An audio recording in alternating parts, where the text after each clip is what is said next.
Welcome everyone to our episode 96 of our podcast Cultivating a New Generation. In today's episode, I have an honored guest, Jennifer Nelson, and we are going to talk about what goes in must come out, the magic of digestion. So as you know, we are going to dive deep into the science from the natural part of the digestion and how sometimes we are just misleading the signals of our hunger and all of those things. We are going to go deep into those topics. So meet Jennifer Nelson. She's a dedicated advocate of natural medicine and holistic health and wellness. Jennifer's passion for helping others started at a young age when she saw firsthand the power of natural medicine. After spending the first decade of her career in traditional medicine, Jennifer became disheartened by the band-aid approach to symptom management and began her journey to holistic health and wellness.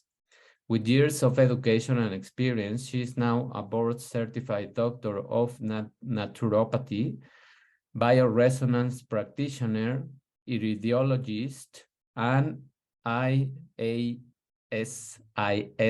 practitioner.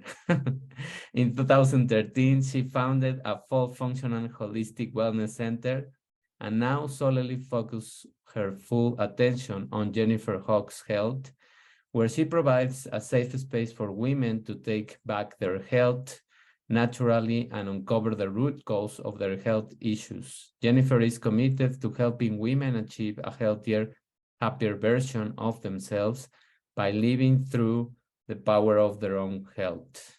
So thank you, Jennifer, for being here. I'm really Thank you so excited much. about this topic that we are going to go in. And of course, before we go in, can you share with us your story and how did you arrive into medicine first and then into the natural side of medicine? I would love to. It's been it's been a journey for sure. I feel like we all have a little some sort of a piece of us as part of our journey. Mine started out when I was very young. I was an only child for 10 years. But within that 10 years, my parents had another daughter about when I was 4 years old that was born premature. She lived to be a week old. She was born 3 months early. She weighed 1 pound, I think 1 pound, 4 ounces. And Western medicine, the medical world just the technology just wasn't there to keep her alive. And so that was really heartbreaking, obviously. But that didn't change my want and desire and love and hope and dreams of having a little baby sister or a little baby brother for that matter. Like I didn't want to be an only child. I wanted to have a sibling that I could play with and do all the things. Well, finally, when I was 10 years old, my parents were able to conceive again and have my little sister. Unfortunately, she also was born 3 months early. So she spent the first 3.5 months in Primary Children's Hospital. And essentially she fit into my mom's palm. Like you could see through her skin, you could see all of her organs and systems and everything functioning. She had tubes everywhere. But what we had to do is because of that, I spent many weekends in the hospital, and we would do like recordings for her so she could hear our voice on a continuous basis to get to know us and who we were, because we weren't able to be in the hospital 24/7. And the doctors, when she came home, we had live-in nurses. I had to learn at the age of 10, I had to know what every monitor and system, like if something started beeping, I had to know what it was, or they wouldn't release her from the hospital. So I had a really good glance at Western medicine, because truth be told, Western medicine at that time saved my sister, right? So we brought her home. And then when she was 5 years old, she started having some seizures. And it got to the point where my parents had gone to every doctor. They did every resource in which they knew. And Western medicine failed my parents to help my sister pull out of these seizures. And it just because it wasn't necessarily a chemical component that was happening, but it was the fact that her brain and her body just couldn't get enough fat to it to keep it active. And so they really had to dive into different resources. And at that time, Western medicine was really what people knew. That was our culture. That was anything outside of that box was very I hate to say woo-woo, but it was very outside of the box. And it was not a common thing. It was not ordinary at all in any sort. And in fact, even thinking about it or talking about it, people would be like, have you lost your mind? Have you lost your marbles? Like, what are you doing? But nonetheless, my parents started out and they sought out an iridologist to start. And this iridologist was able to look at my sister's eyes and look for predispositions of where there was disruption happening and be able to help support my sister in that way. And what she had found at that time was that her blood sugars were potentially out of balance. So her pancreas wasn't working quite as well as it should, but also not getting that functional fat to her brain. So at this moment in time, now I'm 15 years old. She was 5 years old. It was a very big eye opener for me because here Western medicine saved her, but now here Eastern medicine is saving her in a sense, right? So that's how I essentially got the glimpse of both worlds. And that was my first glimpse and journey, the start of the journey towards knowing that is something I really wanted to do someday in my life. Nice. Yeah. Yes, it's just amazing how this natural medicine and how observing more our bodies are, those are the cues that we need. As you mentioned, just by looking in their eyes, how can they know all of those things and sense many times what is happening, no? So right. I mean, our body will give us so many signals. We just, we're not cued into how to listen to that or even see it, smell it, see it, hear it. Like our body will give us everything it needs. And where do we start? It can be so overwhelming. yeah, and the answers are there, but we sometimes don't even ask.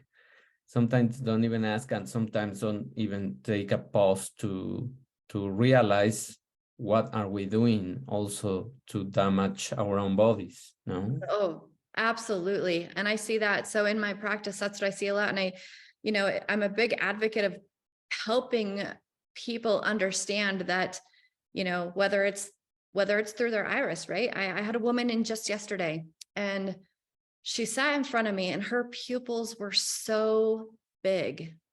And I said, how are your pupils always this big? And she's like, most of the time, yes, but sometimes not very much. And her husband was sitting there. He's like, no, they're pretty much always that big. But that's just the human body's way of saying, hey, my nervous system is tapped out. I can't even use my nervous system to regulate light coming into my body. So I have a tiger chasing me at all given times, right? So it's a matter of being able to see that and understand, okay, well, maybe this person really needs to focus on, instead of going to the gym and trying to, bust out cardiovascular workouts or heavy weights or all those things, but really be kind to your body and do more of yoga and meditation, because that's really, your body just wants some peace. Yes.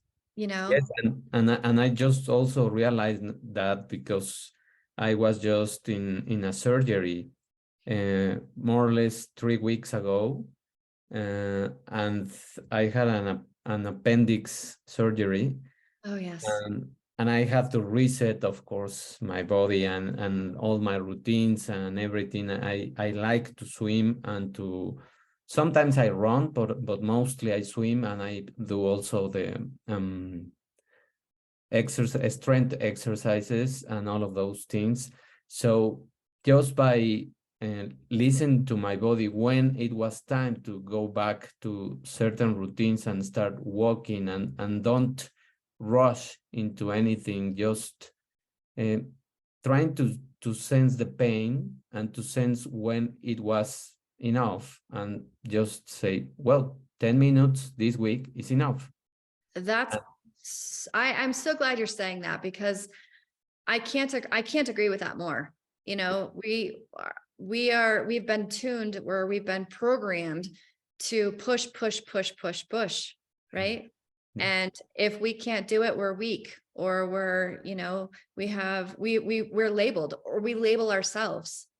Yeah. But the reality is we need to heal. We need to listen to our bodies, right? It's not just, we talked about the visual with the eyes, but also, you know, with you listening to what the body's trying to tell us.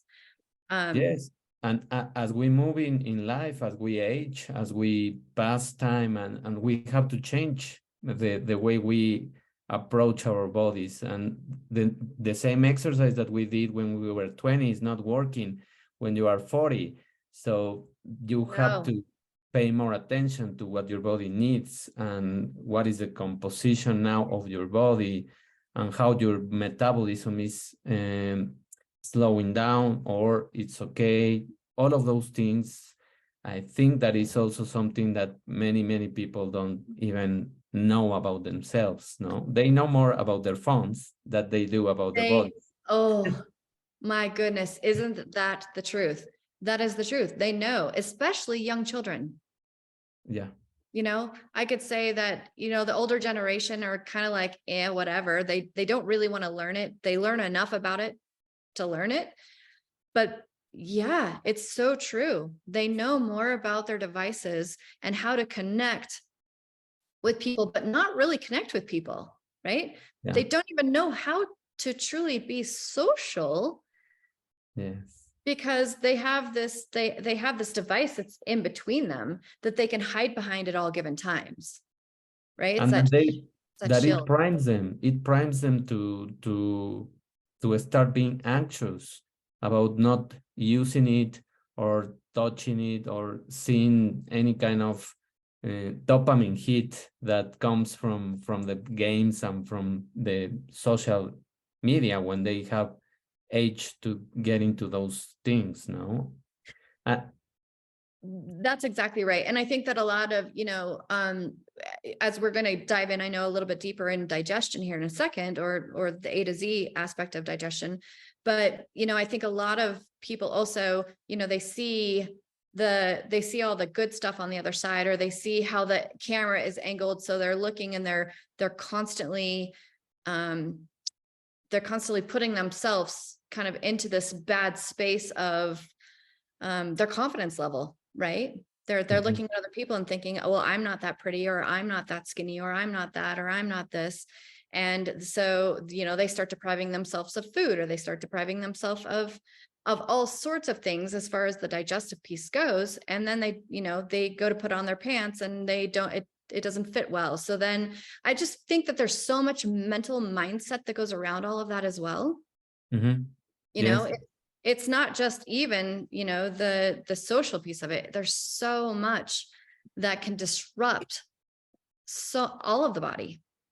Yes, and this is a good segue to go into the digestion, because digestion is also controlled by your emotions, by this anxiety that you can develop just by uh, these hits of dopamine that you are receiving from the phones and from notifications and all of those things. Of course, that is going to prime your body to really, your body doesn't need that food in those spaces, but you are elevating the cortisol levels and you're elevating adrenaline, and of course those hormones are working into developing the craving of mostly sugars.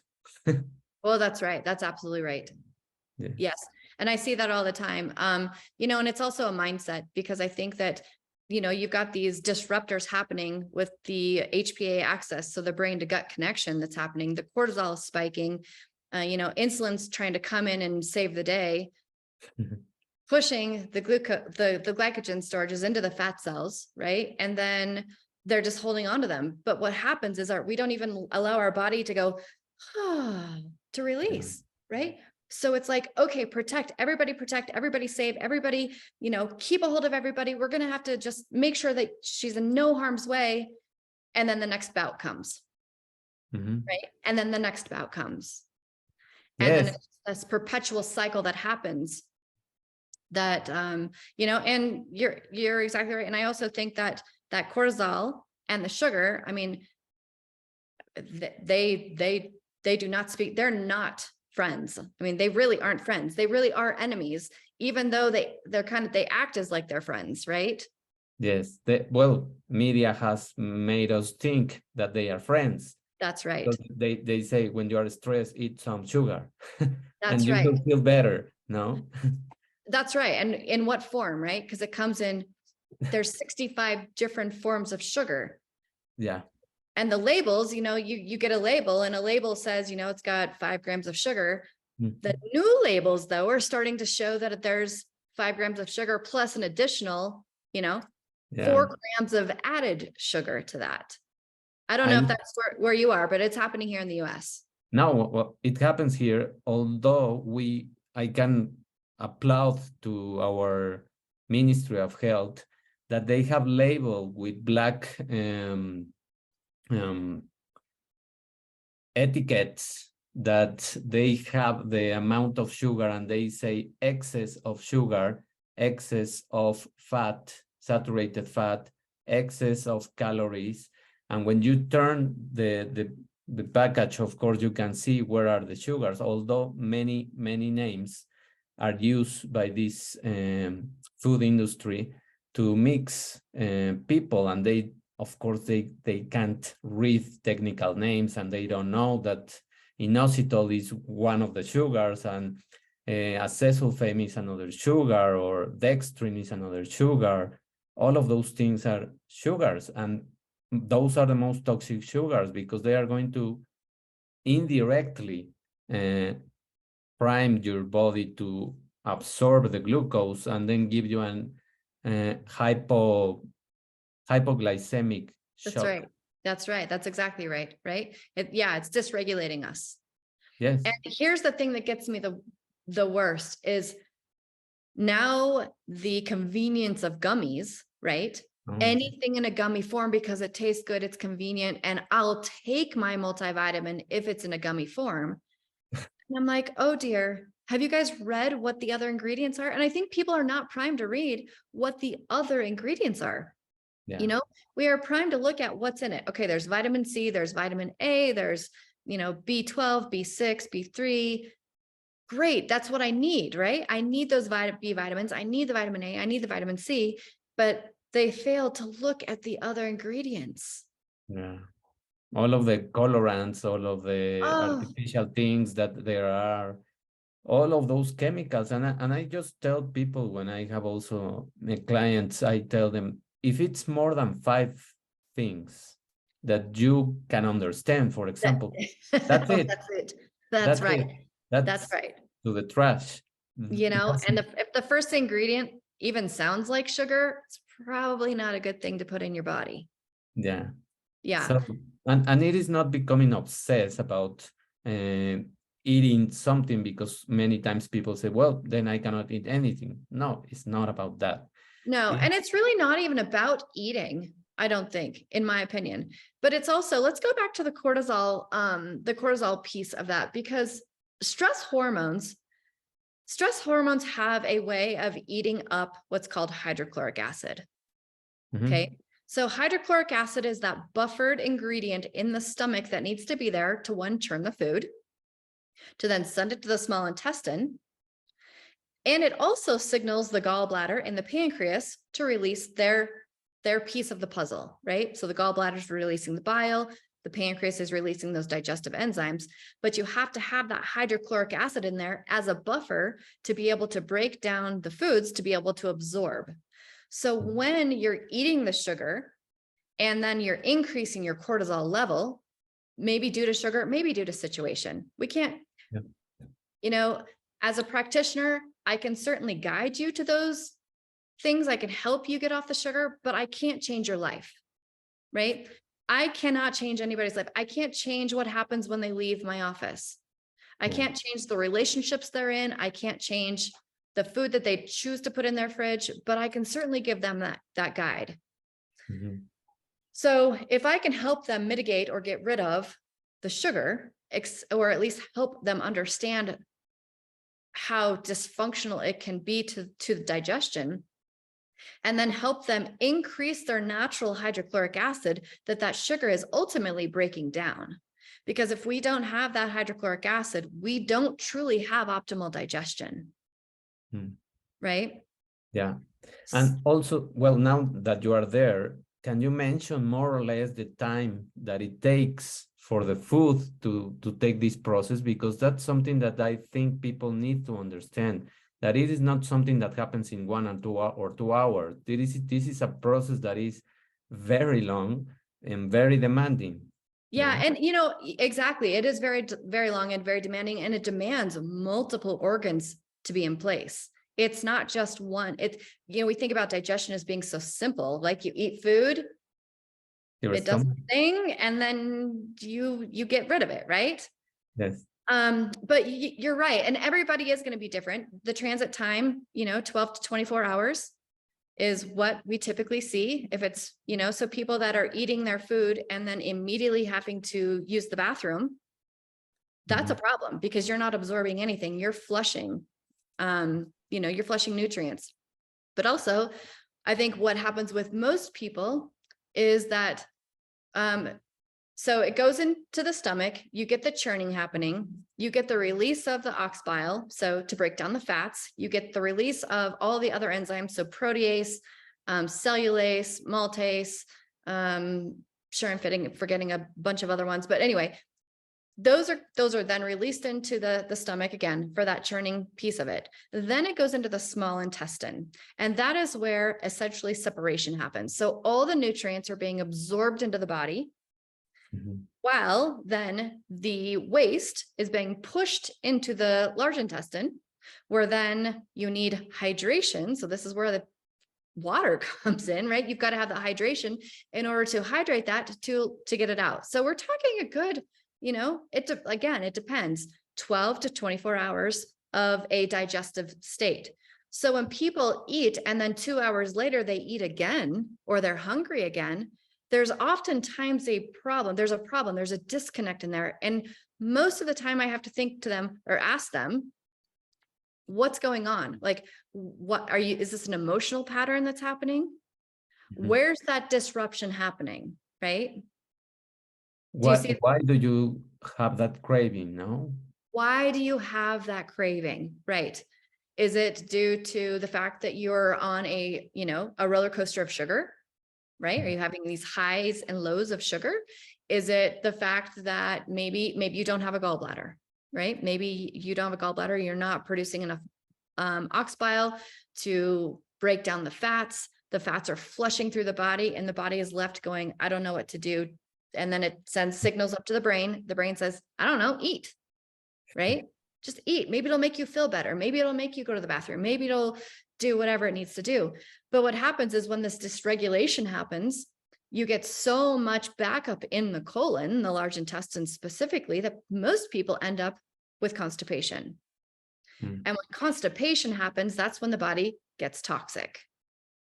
Yeah. But I have clients, and I think people need to understand that most of the time when people have, unless they've got a real reason for it, if you're going back between constipation and diarrhea, right, you're oscillating between those two, you actually are constipated. But what's happening is your body's forcing your body to dispel or to get rid of feces past those barriers that are in your colon. So you're gonna have those bits of diarrhea with that.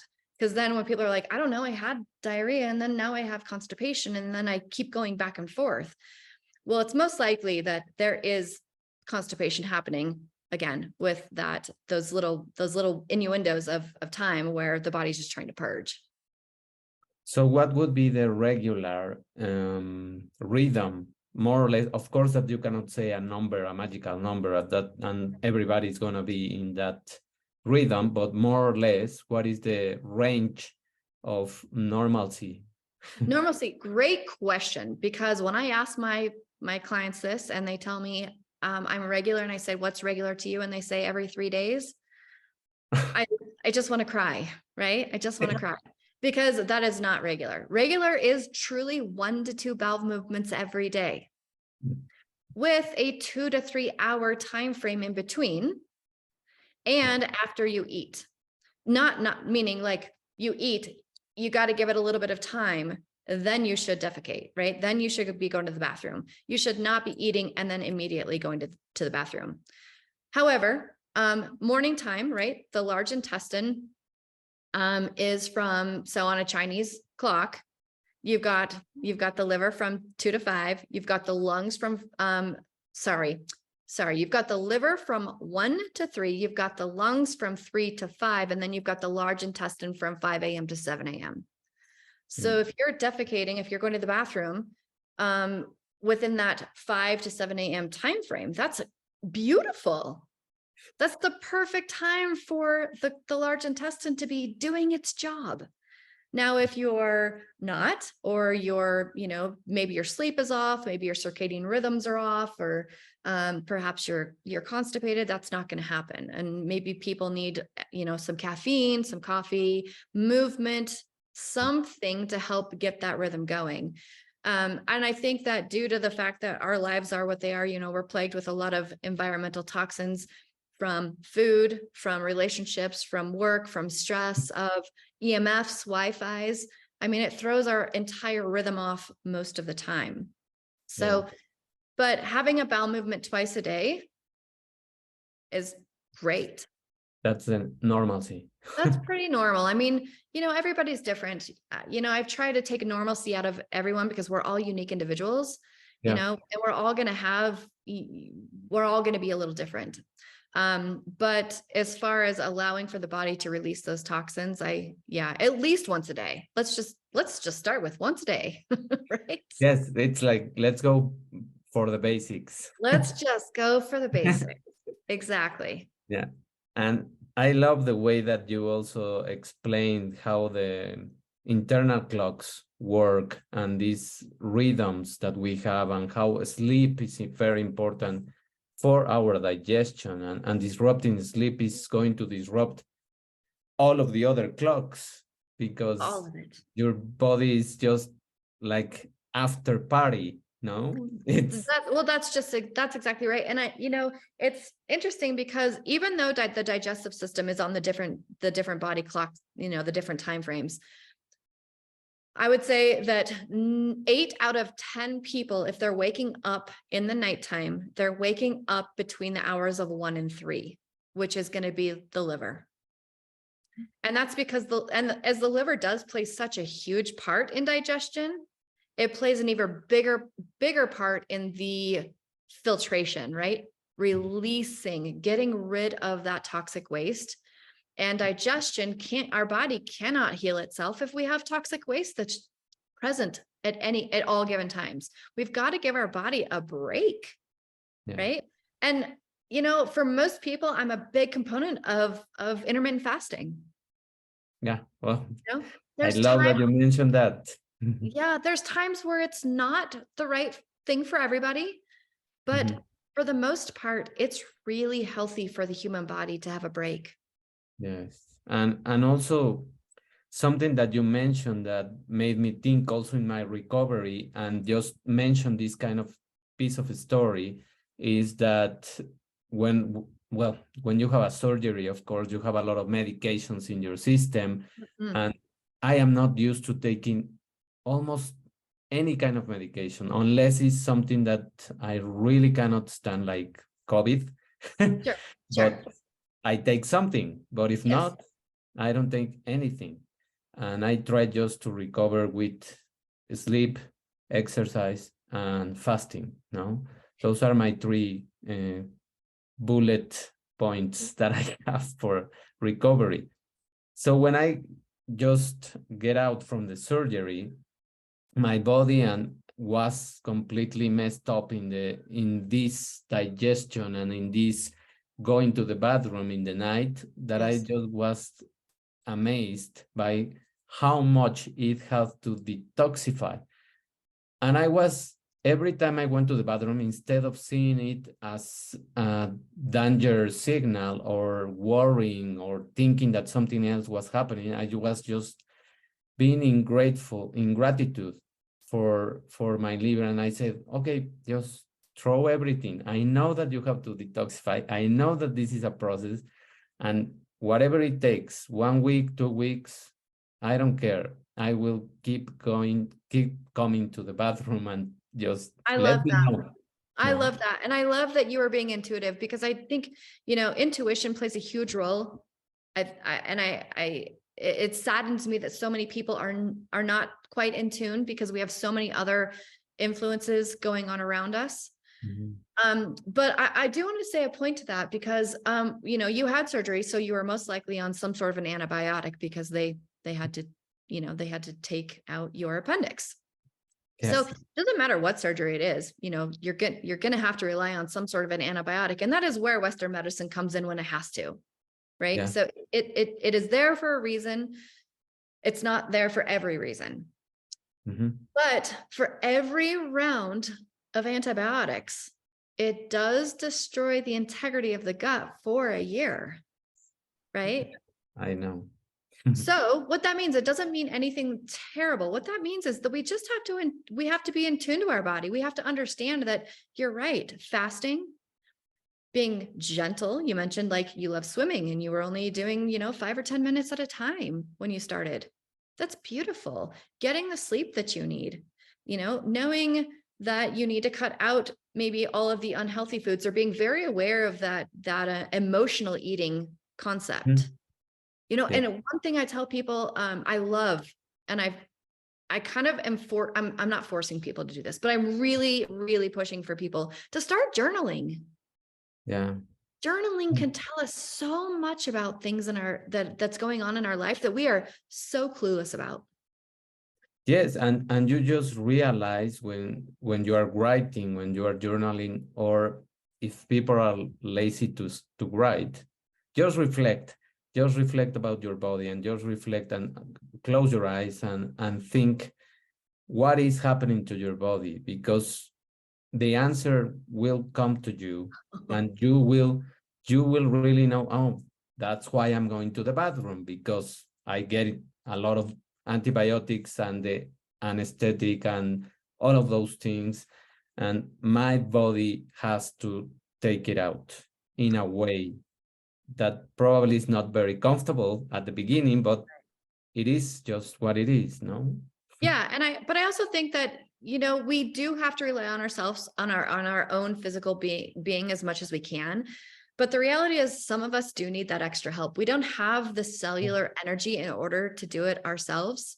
So I'm a big proponent of minerals in liquid form, clean minerals in liquid form, to be able to provide the body with those deposits, right? Because we are withdrawing all the time. We're taking because we want to expel energy here, or we're not sleeping over here, or we're, running from point A to point B, or we're not going to the bathroom, or there's so many reasons that we're just like, okay, I'll get nutrients in, or I'll do this, or I'll do that. And then our food supply is depleted of those minerals that we need. But those are our body's deposits.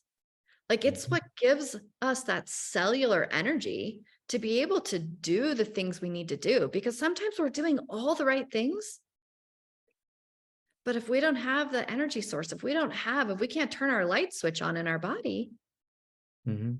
how do we expect our body to even work, right? You can't, if, the lights go out, the sun goes down, the moon comes up, and you don't have light switches to your house, like you're like, okay, well, what am I going to do? I can't see anything, right? Our body can't see, our internal being can't see anything if we don't give it the electricity that it needs.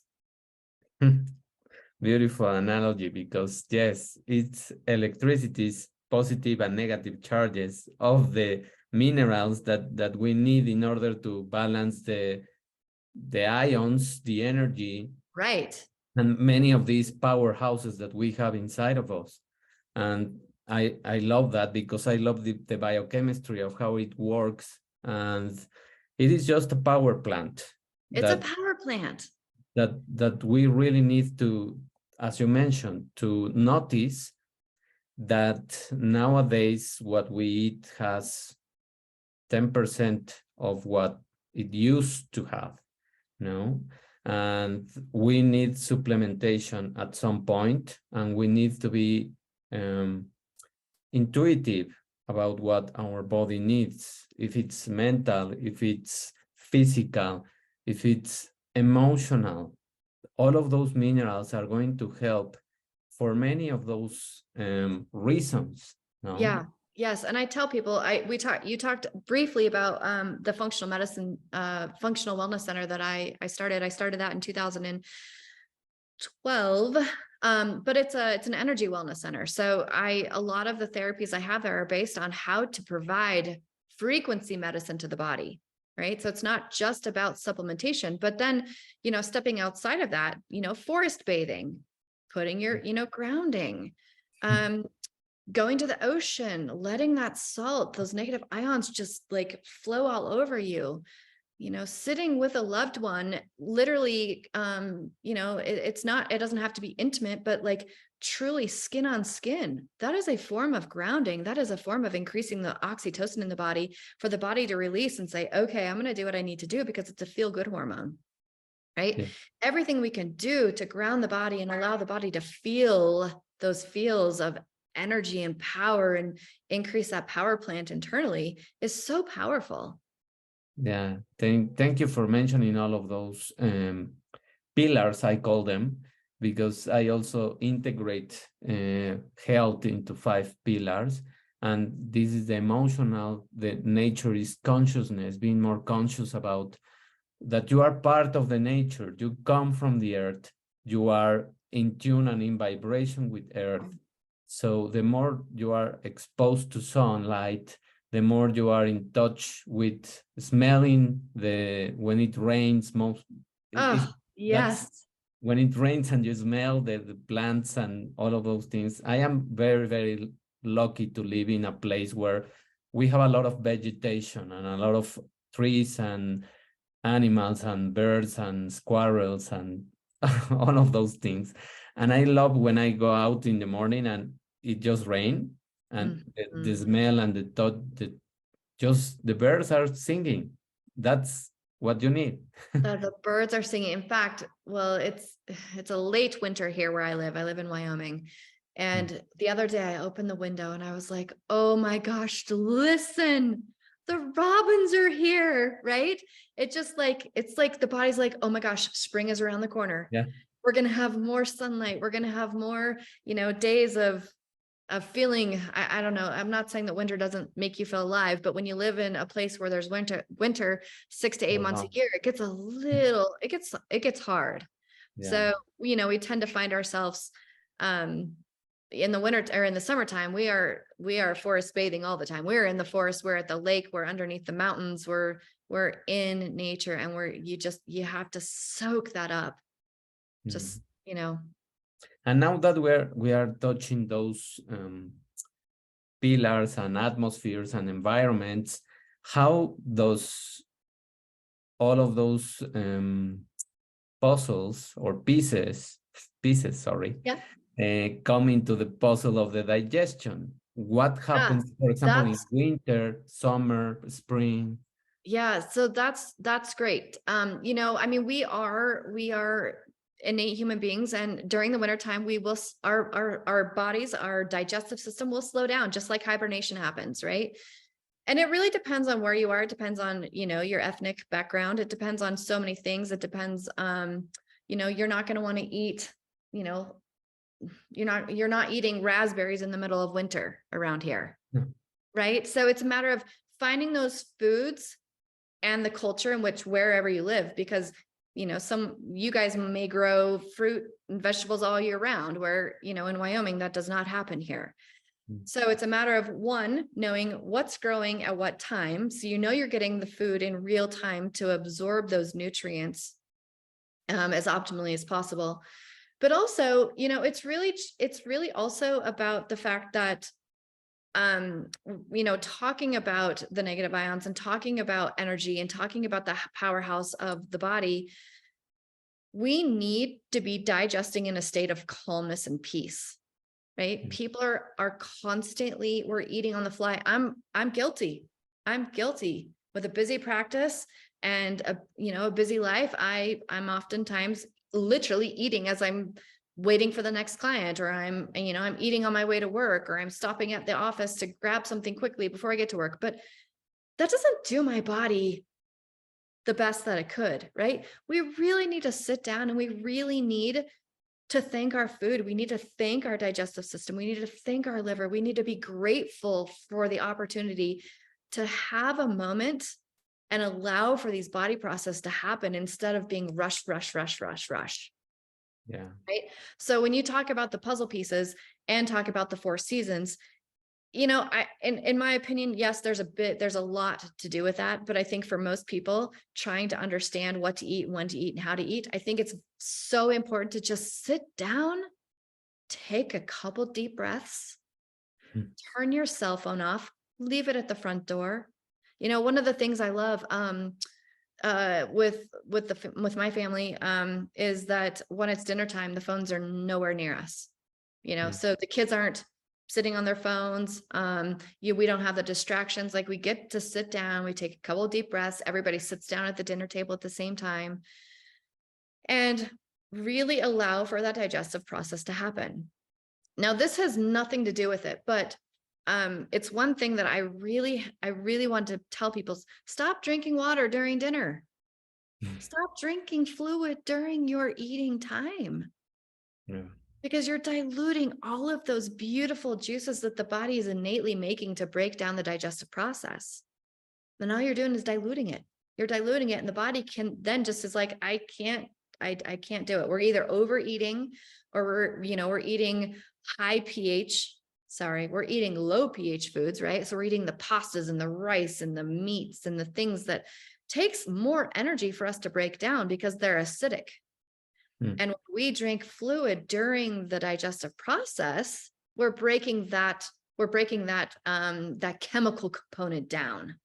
We're diluting it. And all of a sudden our body's like, okay, well, I don't have enough chyme now, or I don't have enough hydrochloric acid to break that down. So I'm just going to let it sit here. And when it sits there, that's when all those fun organisms and bugs get to feed on it, right? So people then get more constipated, but they get the bloating, and they get the gas, they get the belching, they get the acid reflux that comes with that. No, thank you for mentioning that, because yes, it is a custom, just that you are drinking water while you're eating, and should be after. Yeah. Right? It should After. be 30 minutes before or after, and doing a little bit of apple cider vinegar right before is great, or bitters. There's a lot of companies that do bitters, or even frankly, having, a salad with some bitters in it before you eat your meal. That is so powerful for the digestive process. Because if we sit down with a plate of food and we just go straight for the carbohydrates or the sugars, just like we talked earlier, when you have a piece of candy or when you have a piece of fruit, even though fruit is fructose and it's good for us, but the body still does absorb that and creates those spikes, right? It's still sugar in our body, even though it's a natural sugar. So if you can dress those up a little bit or eat those bitters before, it's going to slow down that absorption of the glycogen, which is going to stop the insulin process from having to come in and save the day. So you're going to have you're still going to have your blood sugar, doing a little bit of this. That's natural. Yeah. It's just doing that big, massive roller coaster effect. Yeah, and going back a little bit to the speed of eating, and to not giving time to digest or to eat properly, and not just fast eating. I was just telling my daughter the other day that I was asking questions to her, because I like asking her questions about how the body works. And I told her, why do you think that when people eat faster, they keep eating? And she just asked me, I don't know. And I told her, well, think, what do you think it happens when you eat fast? You don't give time to your body to feel the food. And I tell her, yes, exactly. You don't give time. And what do you think is going to happen with the signals that your stomach and the food has to send to the brain. And she told me, they are not going to arrive, or they are not going to be there. And I thought, yes, that's what happens. That's why people, when they eat fast, That's right. they eat more. And that's why in restaurants, they have this music that is loud sometimes and is fast, in a fast pace, because that's going to trigger you to be a little bit in a rush, and you are going to eat more, which is a business for the restaurants. Right. No, that's so true. And that leptin and ghrelin hormone that happens, right? Yeah. They do sometimes come into play, but they come into play far too late.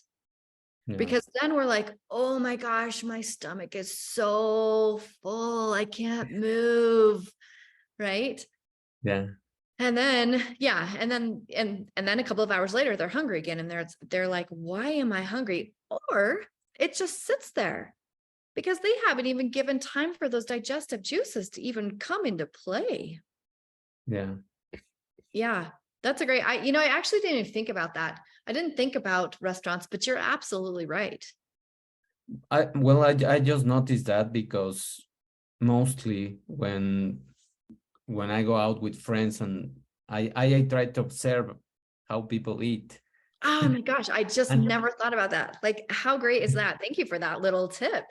no, you're welcome. But I was just amazed, and I was talking with my wife and my friends sometimes, and I told her, you see how people eat?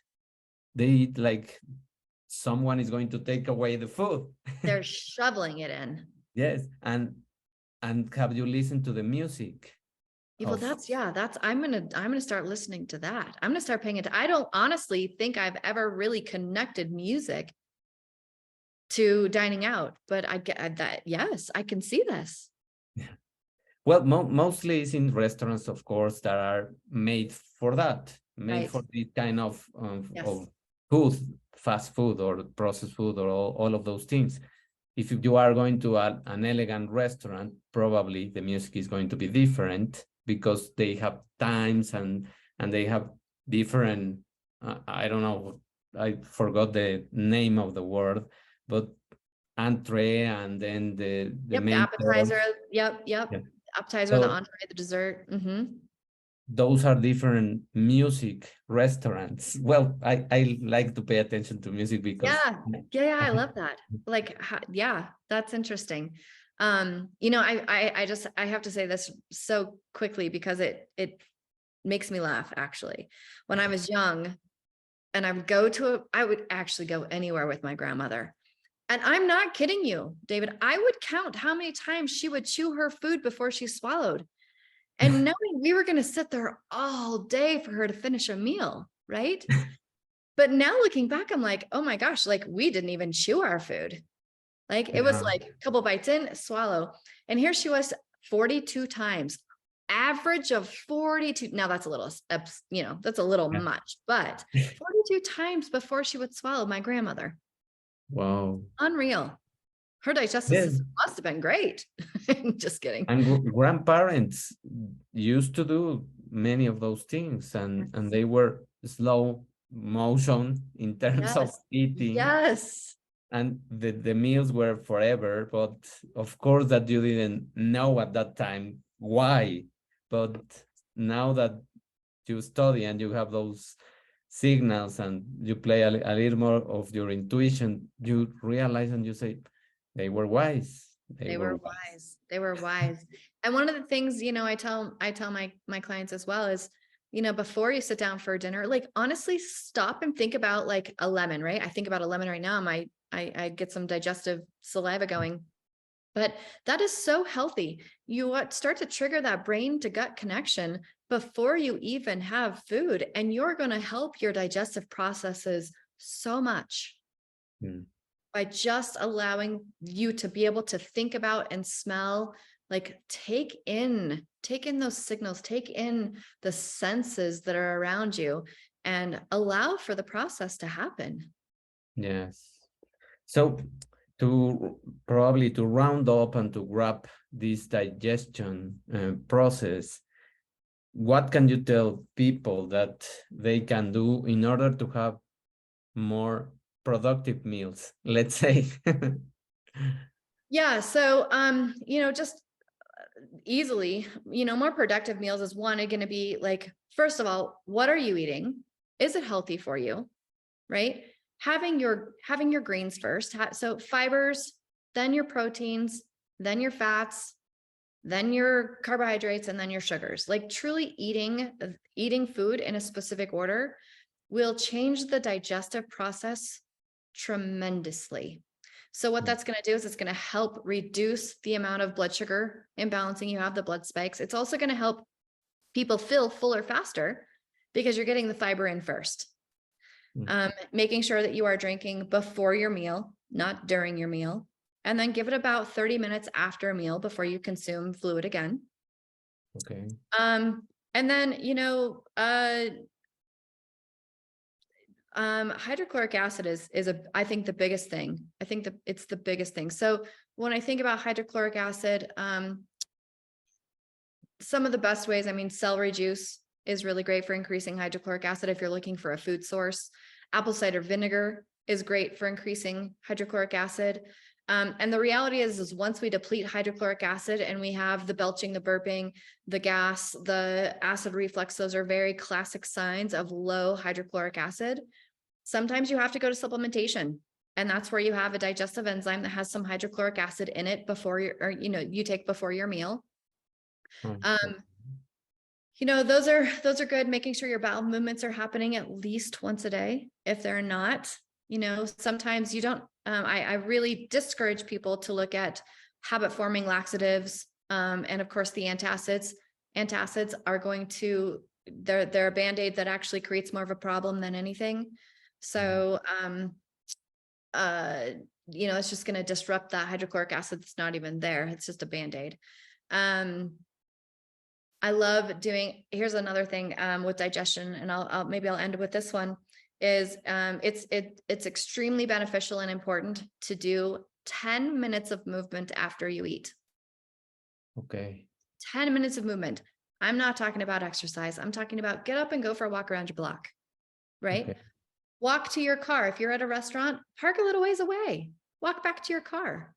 If you're done with the dishes, you could, heck, turn on some music and dance to some music. Turn on some music while you do the dishes. Dance away while you do the dishes. Just move. We as human beings, we like to eat and sit down, right? We think that sitting down is digesting our food, but in fact, it's not. It slows the process down. So movement is key after you eat. Okay. Yes. And that's what grandpas and grandmas do also. Yes, they do. They tend to go out. So much. They know so much. They tend to walk after the meals, and they tend to do something like the dishes and just walking around the house or something. And load of laundry, do something. Just don't sit down in front of the TV. Don't sit down in another chair and pick up your phone. Don't sit down on your computer. It's 10 minutes. Yeah. 10 minutes. 10 minutes. Beautiful. And I was also going to ask a question about this hydrochloric acid in terms of, can you drink lemon with water also this before the meal to activate this hydrochloric acid? So yes and no. Okay. Yes, you can, but it's a much slower process. So okay. Lemon is more for creating a balance of the acidity in the body. So, right. So because it is an acid, so it's a citric fruit, but it does create an alkaline environment when you get it into the body. So hydrochloric acid is more of that acidity. It's that 2.2 acid, whereas the lemon, as it is acid going in, it does turn to alkalinity. So as far as increasing hydrochloric acid, it's not the best, but I will tell you, ginger is great for helping increase hydrochloric acid as well. So if you did a little bit of lemon and ginger together, beautiful. I like to do warm lemon water with a little bit of literal pinch of pink Himalayan sea salt first thing in the morning, because you're creating that conductivity that we talked about. Those are that electrolytes from the salt, the sodium, and it's not enough to create a spike in sodium. But then you have the lemon, which helps to flush the liver, which is then going to create a bowel movement. Okay, thank you. So, Thank yeah, you. I hope that answers a question. Yes, yes, of course. Thanks.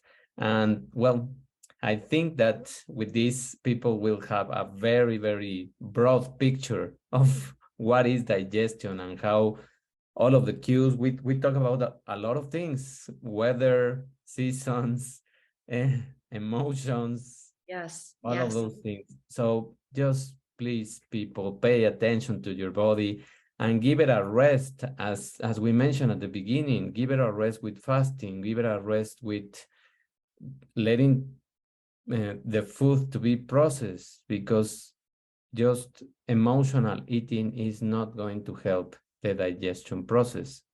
And when you are sick, this is something that also it's just like a remedy that is just spread from mouth to mouth.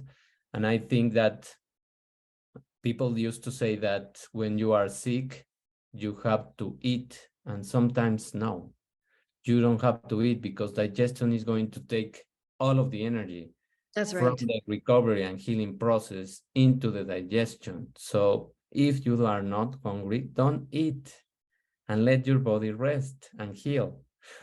Intuitive eating, right? Yes, intuitive eating. Thank you, Jennifer. It Thank you was so an amazing amount of information. And of course, people are going to enjoy. So we ask you for questions. We ask you for anything that you want to come up with in the comments. Please help us to make this information better.